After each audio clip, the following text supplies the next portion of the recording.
Je suis très heureuse de vous retrouver dans cette première édition de la soirée sur Nyota Télévision ce mercredi 18 novembre 2015. À la une de l'actualité, l'arrivée à Lubumbashi des commissaires spéciaux du Grand Katanga, arrivée suivie de la remise et reprise entre le vice-gouverneur Guibert Paul Yafchibal et les nouveaux dirigeants.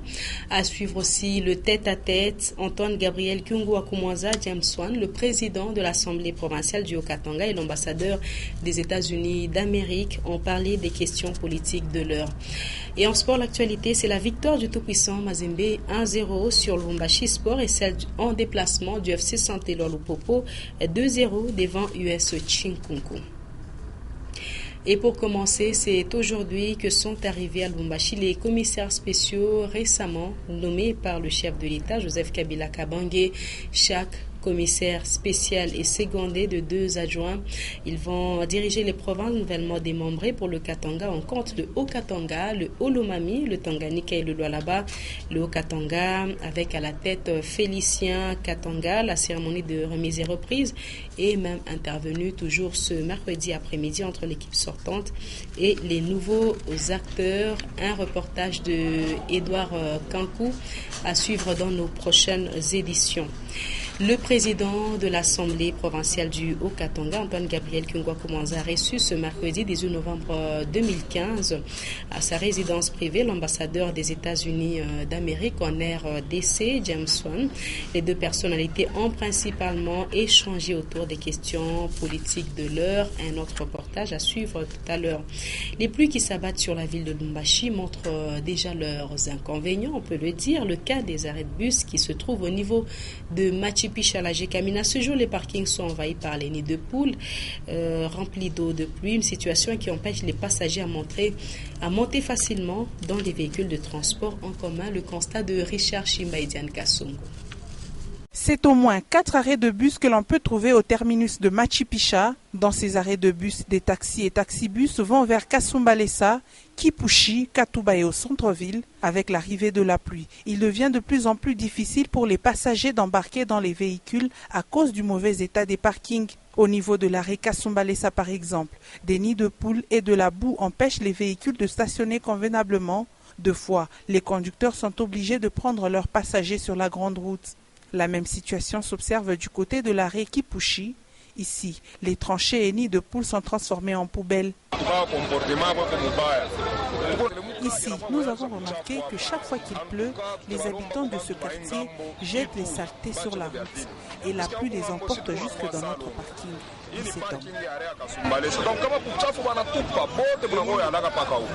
Les conducteurs de transport en commun de ce coin et leurs clients estiment que l'état des parkings les poussera à embarquer sur la grande route, comme ça a déjà commencé.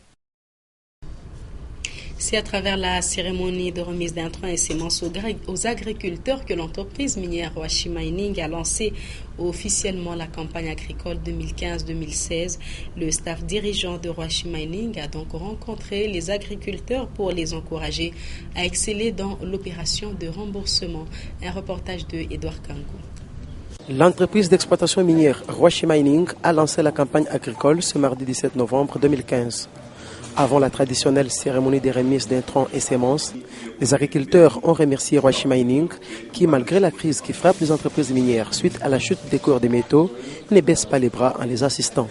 La joie est immense quand les bénéficiaires et surtout ceux vivant avec handicap physique reçoivent les semences des mains de Yongong Cheng, directeur général de Rwashi Mining. Rwashi Mining anafanya kitu kinene sana kila taonaka, surtout nous les personnes vivant avec handicap. Anatufanyisha acte moja, watoto wetu hii mwaka batafunda masomo, tutapata chakula, me tunamlomba yeye Rwashi Mining ashituashiria hapana. Kulima kuna sababu mtu atalima siku moja, kesho tunashirima hapana. Kulima kuna ndio wewe pale mtu atakufa. Tunampikia paka merci. Tunampikia merci sana juu depuis pale tunaanza association yetu.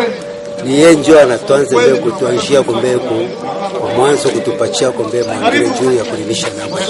Antuka merci sana na Mungu amubariki. Shukuru Rwashi Mining asante ya mingi. Kwa kila ane eko paka nitusaidia maentra. Me tunashukuru Mungu kwa ile kazi ya kilimo tukunafanya. Ile kazi ya kilimo kunasaidia watoto wetu kwa masomo, kwa nyumba yetu, inatusaidia makazi yene kuachana. Ces agriculteurs regroupés en associations et ONG reçoivent cette assistance agricole de Rwashi Mining pour leur permettre de lutter contre la faim et assurer l'autosuffisance alimentaire. Et ceux qui se distinguent dans l'opération des remboursements reçoivent l'encouragement du staff dirigeant de Rwashi Mining.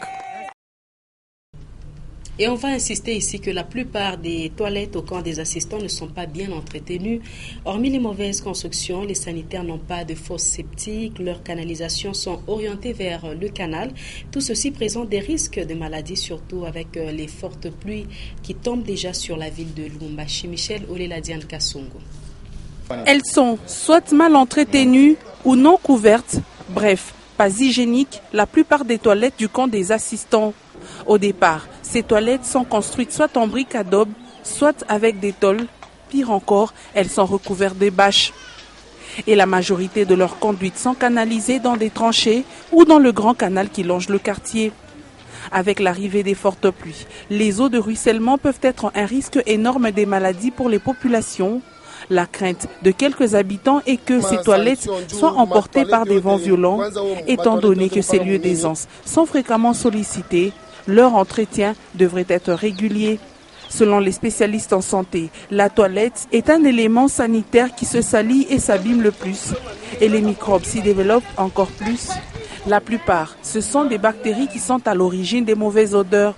Et au camp des assistants, des canalisations des toilettes sont le plus souvent bouchées ou encrassées. Le nettoyage doit se faire à fréquence régulière, non seulement pour une bonne durée de vie des sanitaires, mais aussi pour une hygiène parfaite aux usagers. Et la dernière pluie qui s'est abattue sur la cité frontalière de Kasumbalesa a laissé des victimes derrière. Plusieurs dizaines de familles sont sans abri. Des tôles et d'autres toitures ont été emportées par un vent violent. Certaines maisons se sont même écroulées. La population de Whisky, contrée la plus touchée, crie au secours et à l'aide. Léon Magloire Monga sur les images de Facho Ndomba. Les ménages sans abri se comptent par dizaines depuis le passage d'un vent violent qu'accompagnait une petite pluie au village Whisky. À première vue, l'on peut dire que ces dégâts se justifient aussi par l'absence des arbres dans ce quartier et l'utilisation des matériaux de construction fragiles par ses habitants de Musoshi Kasumbalesa. Le chef de quartier, M. Jean-Marie, a, après avoir fait la ronde des maisons touchées, dressé le bilan de ces dégâts.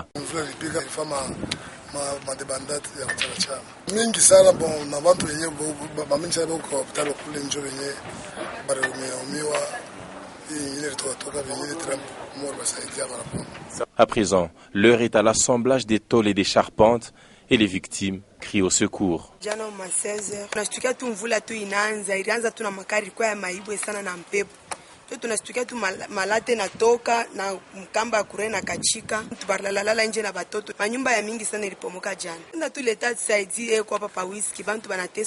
Cette pluie qui a dévasté les maisons de Whisky n'est que la deuxième dans la contrée, ce qui présage d'autres dégâts probables à l'avenir. Et puis ce culte d'action de grâce qui a été organisé le week-end dernier à la radio-télévision Wantanchi à l'occasion de la nomination de Lauriane Kalombo Mouewa au poste de maire adjoint de la ville de Lubumbashi. Plusieurs personnalités ont pris part à cette manifestation. L'ASB, les Amis de Mova Sakani et le collectif des étudiants du Haut-Katanga étaient également de la partie. Ben KMB Sylvain Mtamba était sur place.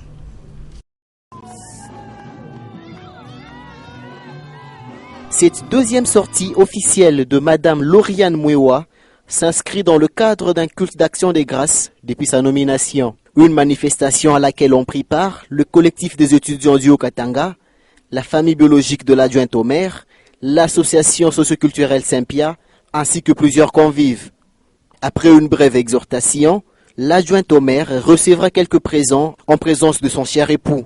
Il s'agit d'une Bible, une lampe, ainsi que 2 colombes. Par après, elle exprimera sa gratitude envers le Très-Haut, ainsi que le président de la République Joseph Kabila Kabange pour sa nomination.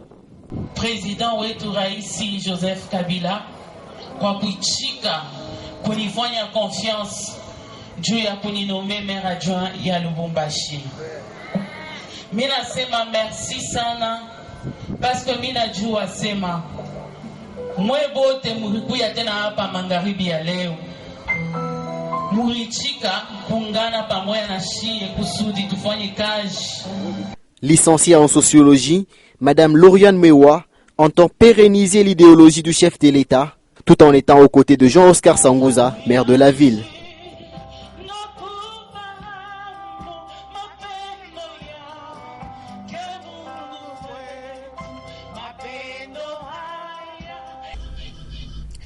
Du sport à présent, le tout-puissant Mazembe Anglebert s'est imposé péniblement sur le Football Club Lubumbashi Sport, 1-0 grâce à Deo Kanda. Ce match a été organisé au temple de Badiangwena ce mercredi 18 novembre 2015. Constant Guélor Mouepo, Michel Olela, mais chaque imbécile se résumé. Deo Kanda Moukok signe son retour dans l'équipe de tout-puissant Mazembe Anglebert des plus belles des manières, vu qu'il a été le seul et unique buteur du match devant l'équipe de Lubumbashi Sport. Une explication remise du championnat national dans le temple de Badiangwena. Ouais, une première mi-temps difficile, mais c'est normal, quand on manque de temps de jeu, c'est le plus difficile.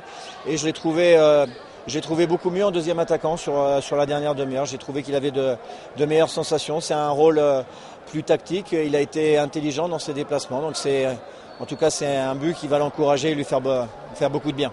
Et oui, Patrice Carteron a dû composer avec l'effectif de seulement 13 joueurs. Et d'ailleurs, suite au retour des 3 internationaux congolais, Kimwaki, Bopé et Issama.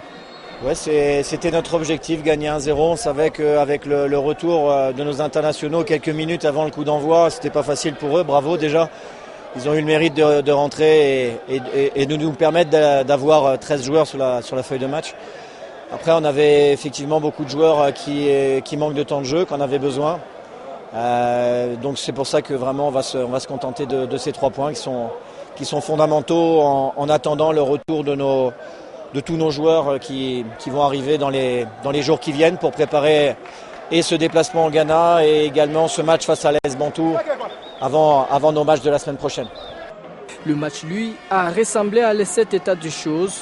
Et même si ce sont les Corbeaux qui pouvaient faire la différence de la première période sur balle arrêtée, notamment avec Luindama ou encore Merveille Bopi. Et c'est à la 75e minute que les Corbeaux vont renverser la tendance. Pangui décale pour Boateng avec un peu de réussite. Deo Kanda reprend ses ballons et change la trajectoire. Jonathan pour Boateng. Boateng qui va centrer. Deo!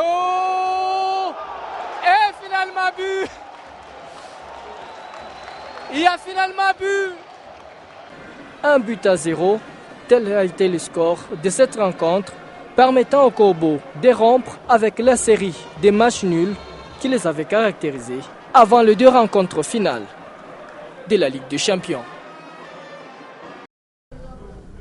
Et en page internationale, l'actualité reste encore dominée par les attentats de Paris de vendredi dernier. Très tôt ce matin, vers 4h30, la police française a pris d'assaut un appartement du quartier Saint-Denis où s'étaient retranchés des terroristes en lien avec les attentats. 2 personnes ont été tuées, dont une femme qui s'est fait exploser et 7 autres interpellées. Selon les autorités françaises, il y a eu peut-être plus de 2 morts lors de l'assaut de la police. Une conférence de presse du procureur de la République était annoncée pour 19h heure de Paris. La page internationale est signée Karine Kabongo. L'opération a eu lieu à l'aube. 110 policiers ont investi le quartier Saint-Denis proche du Stade de France. Objectif, neutraliser les terroristes en lien avec les attentats de Paris. 2 personnes ont été tuées au cours de l'opération et 7 autres interpellées mais pas encore identifiées. D'un autre côté, pour le gouvernement français et l'Assemblée nationale, cette opération est une réussite. Les députés français ont remercié les forces de sécurité, les pompiers et les médecins et tous ceux qui ont concouru à l'assaut. Et pour le Premier ministre français, Manuel Valls, il faut radicaliser la lutte contre l'État islamique. À ce sujet, les chasseurs français ont encore bombardé dans le nord de la Syrie le fief de l'État islamique. Il s'agit de son centre de commandement et sa réserve en pétrole. Et pendant ce temps, la nébuleuse terroriste continue à publier des vidéos pour menacer l'Hexagone. Et l'un des organisateurs des attentats de Paris, Abdelhamid Habaoud, continue à narguer l'Europe. Il ferait partie d'une brigade d'élite de l'État islamique. Aujourd'hui, il est le terroriste le plus recherché au monde. Et ce sera la fin de cette session d'information que l'interprète Job Kazadi et moi avons eu le plaisir de vous présenter. Le rappel des titres avant de nous quitter.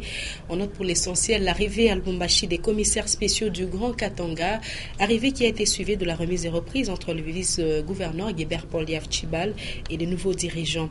Il était également question du tête-à-tête. Antoine Gabriel Kyungwa Kumwanza et James Swan, le président de l'Assemblée provinciale du Haut-Katanga et l'ambassadeur des États-Unis d'Amérique ont parlé des questions politique de l'heure, élément à suivre dans nos prochaines éditions.